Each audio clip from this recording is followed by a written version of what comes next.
Hi, my name's Leanne. I'm 23 years old. I'm from Texas, but I'm currently in Cork City serving with the Net Ministries Ireland team here in Cork. I grew up in a pretty Catholic family. I'm one of 8 siblings, and being Catholic was something that just was always part of my life. I was homeschooled also. A lot of times we would take days like learning about the saints on different feast days, things like that. It was a huge part of my life for so long, and I enjoyed it when I was younger.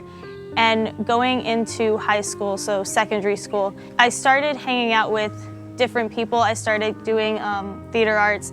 I got a little confused about like what was right and what was wrong. And it wasn't until my parents pulled me out of that I didn't realize like how, I guess, askew all of my thoughts were. For me, that wasn't like a big traumatic change. It just was kind of something that happened and I moved on. And even after that, I went back to like being pretty Catholic. Like, not that I never was, but I just realized sometimes I would kind of hide that self from certain people. And then back like in Sunday Mass and with my family, I was still Catholic. But again, it wasn't a huge traumatic change. It was just kind of something that happened during secondary school. Later on, I went to university. My first year of university, I hung out with people a lot, like a lot of people. I would say I was pretty popular. I had a lot of friends. It was different going from being homeschooled to having a bunch of friends, but I thought everything was fine. And I kind of turned into this person of just like doing everything that they did because I wanted to hang out with them. And I didn't even realize it was happening. It just kind of, I realized like, oh, they liked hanging out at this place, so I would also hang out at this place. And it wasn't even in my head, it wasn't a big change. It was just little things like that I would do. And what happened is they went and studied abroad and I stayed on campus. And when they came back, they kind of started ignoring me. It took a lot for me to realize that they weren't really true friends. And again, I thought it was just kind of something that was normal. I was trying to find God in people, I think, but I wasn't really looking at the God in them. I was just looking at like what they could give me and where they could make me feel loved, because I was craving that love. And so I tried to find it in relationships with people, especially my friends. And I kind of took it into like my day-to-day life. Like I was really upset like almost every day. And I had a friend around this time, and she wasn't really a close friend, but we hung out a little bit. And she invited me to go to this praise and worship session on campus. So it was an hour of praise and worship and exposition of the Blessed Sacrament.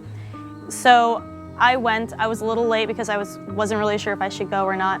And as I was sitting there, nothing major happened. I just suddenly like overwhelmed with this sense of peace. And I was just sitting there and I was whispering, "Jesus, I trust in you."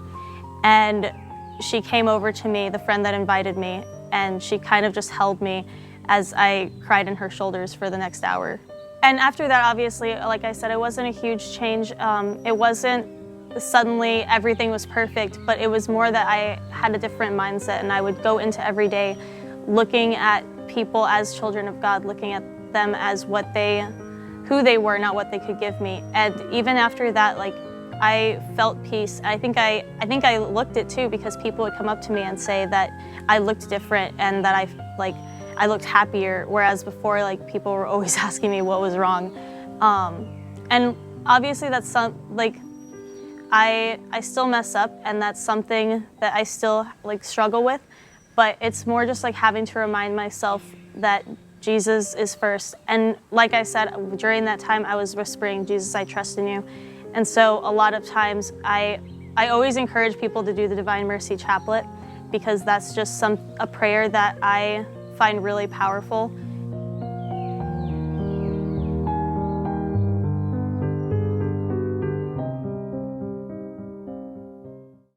We live in a media age, of course, an age in which we get almost all of our information either from television or from the internet. Probably less and less of our information is coming through the traditional print media. So in that context, in today's world, an undertaking like Shalom World is incredibly important, and the efforts to catechize and to evangelize through television and through the internet is incredibly important in the world today. And I'm happy to say that my experience of Shalom has been entirely positive, and I am very happy to encourage everyone who's working as part of Shalom World in their efforts to bring the Catholic faith to the world around us. And also I give my special blessing on all those who are involved in Shalom, all those who are watching Shalom, and all the future viewers of Shalom. So thank you, and God bless you.